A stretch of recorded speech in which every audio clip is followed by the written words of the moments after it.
This game is not real. We gotta talk about this.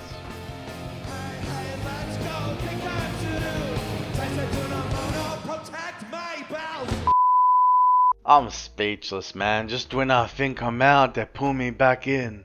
Azur Lane just like keeps grabbing me by the you know what. Like, oh my god, what even are these skins and these characters? And a lot of them are like SSR, which in this game is basically the equivalent of, let's say, a 4-star character, right? The URs are like the primary good units in Azur Lane, and the SSRs are like the tier below. And oh my god, like the 8th Japanese anniversary, like I've just got to pick my jaw up from the ground. Like, what even are these skins? These are ridiculous. And they've also shown some real naughty stuff, right? I can't say too much because I don't want to get the channel demonetized, but like, just have a look at the links I'll post in the comment section, right? It's just absolute insanity, yo. So much nudity revealed.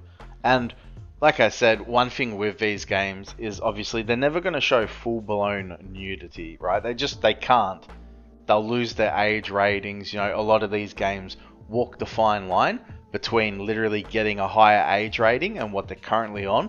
And trust me, that is literally life or death for these games, because obviously when you hit a certain age rating, it's a lot harder to actually peddle the stuff for the game. You know, you literally see these companies, if they get slapped with a higher age rating, they can lose a lot of money, like 50% of their revenue, very effortlessly. So them walking the line between what is basically R18 content and what is, I can't believe I'm actually saying this. Yeah, this content is actually suitable for kids.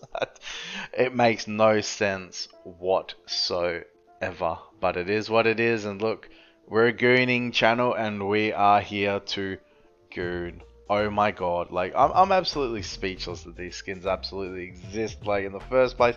And honestly, I'm really considering coming back to Azur Lane just because of how lewd these skins actually are. And Azur Lane's also very generous, you know. If anything, I don't just want to talk about the Azur Lane skins, I want to talk about how generous this gacha actually is, you know.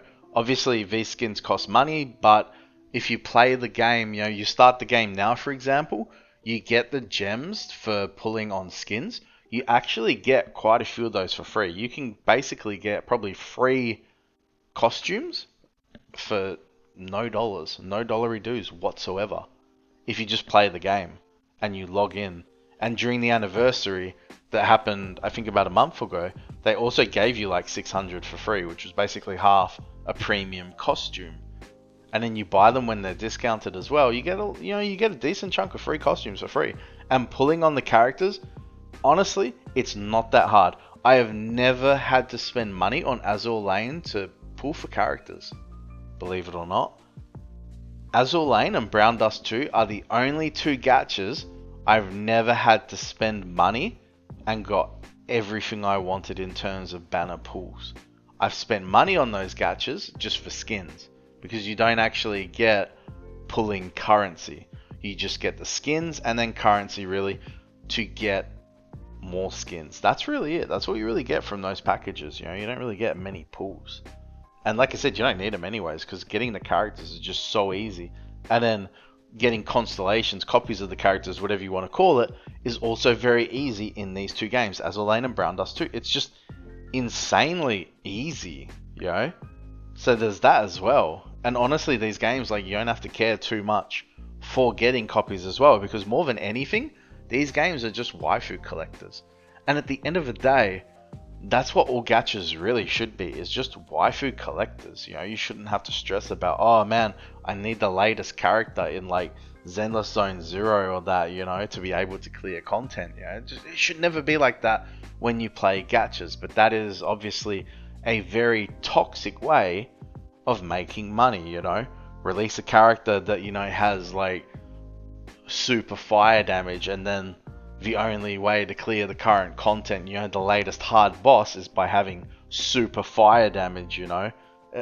That stuff's not good, you know, and I'm really against that. That's why I always try to promote the gachas that are a little less predatory, you know, but don't rely on those kind of scummy business tactics. Because trust me, you know, people glaze Wuthering Waves, but Wuthering Waves will go down that path as well, you know.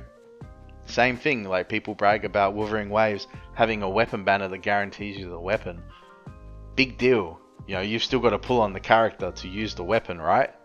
So what good is that? What good is the guaranteed weapon when you've still got to try get the character in the first place? It's literally the same pull mechanics as Genshin Impact, you know? This is what it is. It's absolutely ridiculous. But these are the games that you should be playing. Goon over your gacha waifus. Don't get too caught up in spending all your hard-earned money on one character, you know, in like Genshin Impact or that, that's literally going to become obsolete the patch later. It's not worth it. You know, play these gacha games like Azur Lane and Brown Dust for free. Enjoy the story and enjoy the waifus. It's such a better time and experience. You know, you don't have to grind for 60 Primo gems every day from Genshin Impact or that, you know. It's not worth it. Play these games instead. You'd be better off, you know, and your wallet will thank you. It's your boy Gacha Burgers, over and out. Peace.